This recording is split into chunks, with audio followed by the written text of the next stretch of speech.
온 가족이 함께 읽는 생명나무 말씀. 오늘은 우주의 근본을 찾아서 제2편 진화론이냐 창조론이냐에 대한 말씀을 훈독하겠습니다. 오늘날 진화론에서 말하기를 아메바가 발전하고 진화해서 사람이 됐다고 합니다. 여기에서 생각해야 할 것이 뭐냐? 이 진화론을 생각해 종의 기원을 말하게 될 때 하나의 종이 생겨나는 데는 그냥 생겨나는 것이 아닙니다. 반드시 수놈과 암놈이 있어야 됩니다. 이것은 광물 세계도 마찬가지입니다. 플러스 이온과 마이너스 이온이 합해가지고 하나의 물질을 조성하게 되어 있는 것입니다. 반드시 음과 양으로 되어 있는 것입니다. 재창조는 환경 창조, 주체와 대상 창조, 그 다음에는 대응적인 발전, 이렇게 되는 것입니다. 그냥 발전하는 게 아닙니다. 주체와 대상이 하나 되어 가지고 더 큰 것에 흡수되어서 반드시 사랑의 문을 통해야 된다 이겁니다. 이런 원칙에 의하면 사랑이 없는 아메바에서 인간 세계까지 수천 단계를 거쳐 나가야 할 텐데 그런 사랑의 문을 그냥 넘어갈 수 없다는 것입니다. 오늘날 과학자들은 말하기를 이 우주는 힘으로 되어 있다고 하는데 힘이 있기 전에 작용이 먼저라는 사실을 모르고 있습니다. 작용이 있기 때문에 주체와 대상이 있다는 사실을 모르기 때문에 혼란이 생기는 것입니다. 종의 구별은 엄격한 것입니다. 아메바에서 사람까지 나오는데 그냥 나오지 않습니다. 수만 단계의 사랑의 과정을 통해야 한다는 것입니다. 사랑의 법도는 동물 세계도 마찬가지입니다. 제3자가 개입하는 것을 절대 용납하지 않습니다. 그런데 어떻게 단계적으로 진화할 수 있느냐? 진화되기 전에 수놈과 암놈이 있었기 때문에 진화할 수 있는 상대적 요인의 운동이 벌어진 것입니다. 여러분, 참새와 멧새는 비슷합니다. 털색이 약간 다를 뿐이지 뼈까지도 완전히 똑같습니다. 그렇다고 참새와 멧새의 쌍을 지어놓으면 새끼가 나오느냐?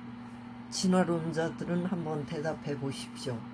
사랑의 세계에는 자기 상대 외에는 제3 존재를 절대 용납하지 않는 것이 천리 원칙입니다.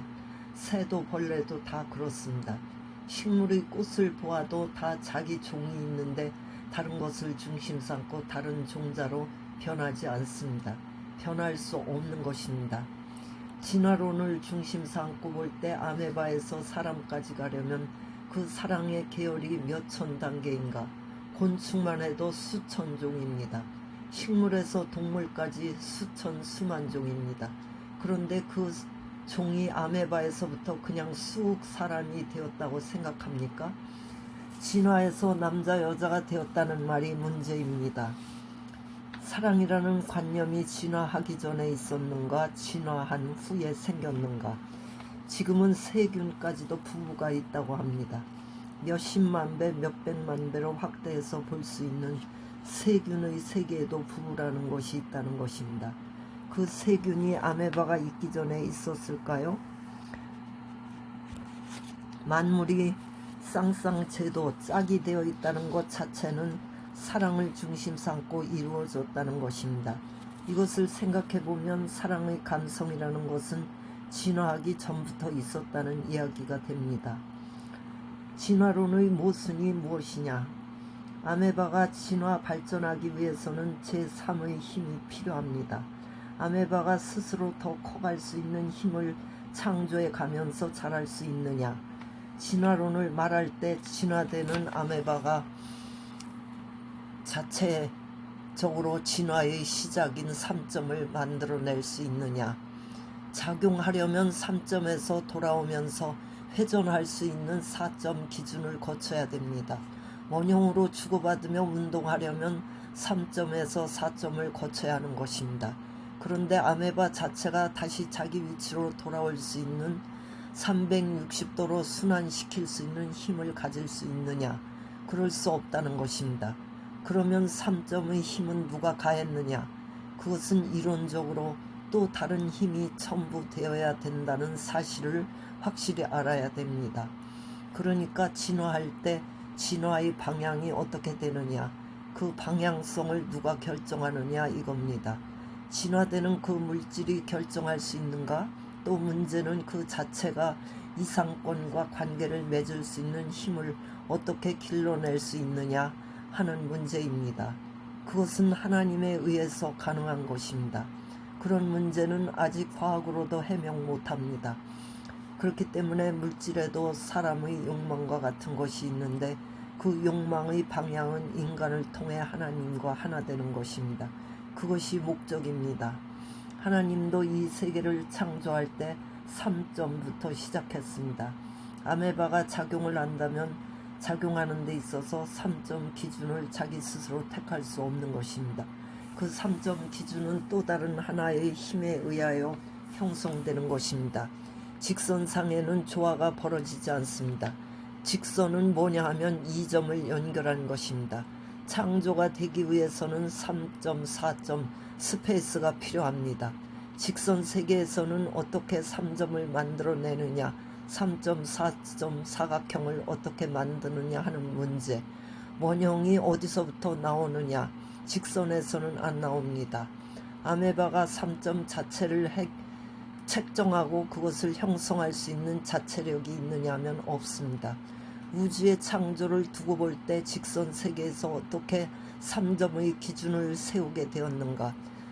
세 점이 있다는 것은 반드시 상대를 중심 삼고 볼 때 그것을 연결시켜주는 핵이 있다는 것을 의미하는 것입니다. 주체와 대상 상대권은 우주가 보호합니다. 이와 같은 이치로 진화론을 보면 어떻게 되느냐? 아메바에서 그냥 그대로 갈 수 없습니다. 반드시 플러스와 마이너스가 하나 되어야 합니다. 이 하나 된 것은 또 하나의 큰 플러스가 되든가 마이너스가 되는 것입니다. 이렇게 되어가지고 어떤 존재는 위로 올라가고 어떤 존재는 아래로 내려가는 것입니다. 이래가지고 그 전체적인 하나의 주체적 성격의 기준 앞에 자기가 맞는 상대적 주체성에 해당하는 플러스의 대상적 존재라면 플러스에 가서 붙고, 그 큰 주체에 대해 마이너스의 대상적 존재라면 마이너스에 가서 붙어 또 다른 커다란 플러스가 되든가 마이너스가 되든가 해서 더 큰 세계를 향해서 발전해 나간다는 것입니다. 여기서 알아야 할 것이 진화론보다도 사랑이라는 것을 중심 삼고 순놈과 암놈이 먼저 있었다는 것입니다. 진화돼가지고 순놈과 암놈이 생긴 것이 아니라 진화되기 전에 순놈과 암놈이 있어서 사랑이라는 내용을 중심 삼고 실체가 생겨난 것입니다. 사랑 때문에 생겨났습니다. 진화되기 전에 사랑의 컨셉이 있어가지고 실체가 태어났기 때문에 진화라는 말은 남자와 여자, 암놈과 순놈에게 가당치 않다는 것입니다. 진화론은 아메바에서 원숭이까지 갈 때 무엇을 부정했느냐 하면 사랑의 문을 거치지 않고는 새로운 것이 태어날 수 없다는 사실을 부정하고 있습니다. 아메바로부터 인간까지 몇 억 단계의 사랑의 문을 전부 아메바가 거쳐 나왔다는 것입니다. 진화론은 이미 지나간 패론입니다. 방향성이 없습니다. 이런 것을 중심 삼고 볼 때 방향성이 설정됐다는 것은 플러스와 마이너스 둘에게 상대권의 공동적인 이익을 가져다 줄 수 있는 길이 결정된 것입니다. 중도인 동시에 정도의 길을 가는 것입니다. 둘 다 좋아할 수 있는 길을 가는 것입니다. 그 방향성은 사랑의 방향성입니다. 존재하는 것은 방향성을 따라가기 위해서 존재한다는 것을 알아야 합니다. 진화론을 중심 삼고 볼 때 어떻게 진화했느냐? 나만 있어가지고 아메바만 있어가지고 진화했다는 것은 엉터리입니다. 나만 있으면 발전하느냐? 너와 나의 좋을 수 있는 그 내용을 중심 삼고 발전하는 것입니다. 너와 나 사이의 상관관계에서 이상적 주고받음에 의해 보다 차원 높은 발전이 벌어지는 것입니다. 우주의 근본이 어디서 시작했느냐? 진화론도 아니요 창조론도 아닙니다. 진화보다 먼저 창조의 개념이 있기 전에 먼저 수놈과 암놈, 양음, 플러스와 마이너스, 주체와 대상이 있었다는 걸 알아야 됩니다. 그래 수놈, 암놈이 왜 생겼을까요? 사랑 때문입니다. 사랑, 이것이 공식입니다. 진화론을 집어치워라 이겁니다.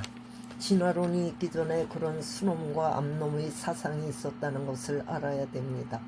우주의 신비스러운 비밀 중에 감춰진 비밀, 그런 비밀인데 지금까지 인간이 모르고 있는 것이 수놈과 암놈, 이 개념이 우주를 형성했다는, 주체와 대상 관계로 우주를 형성했다는 것을 알아야 됩니다.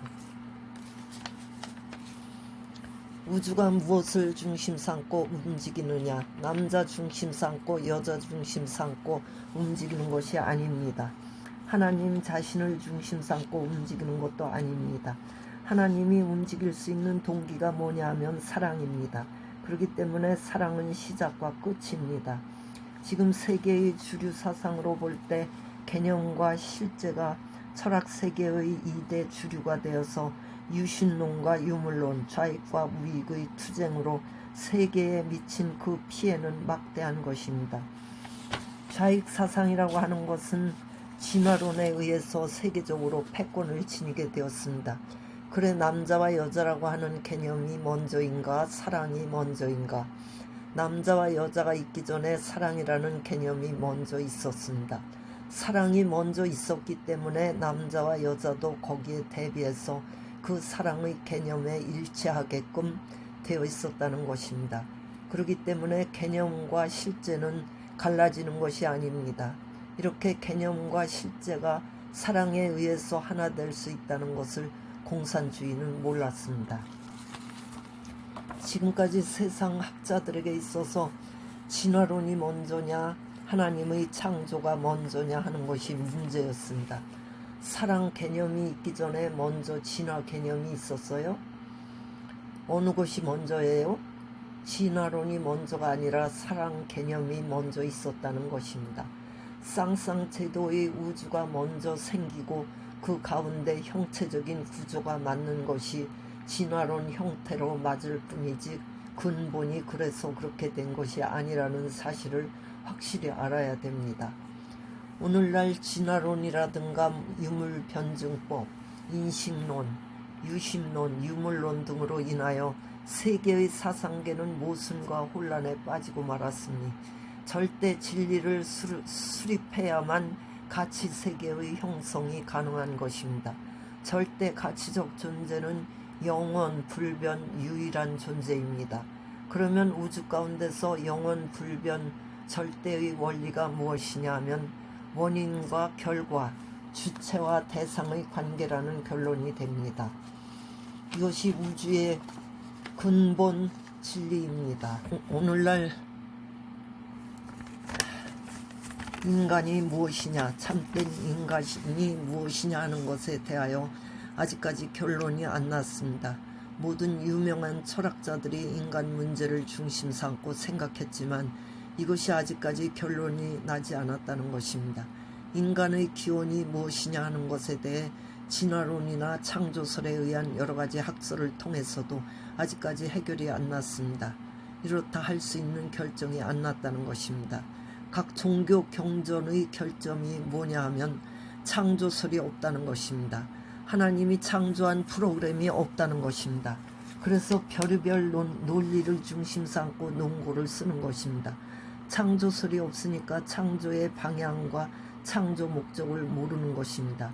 이러니까 세상이 제멋대로 진화론이니 무슨 논이니 들고 나와 자기 뜻대로 마음대로 행동해 나왔다는 것입니다. 그러니까 창조설이 어떻다는 것을 확실히 알아야 됩니다. 그 다음에는 방향성과 목적성이 있어가지고 이것이 이런데 왜 이런 악한 세계가 되었느냐 하는 이유를 규명해야 됩니다. 그 원인을 규명해가지고 성서라든가 역사적인 과정에 흥망성쇠를 거쳐 나온 나라들이 왜 그래야 했느냐 하는 모든 기원을 풀어나가야 되는 것입니다.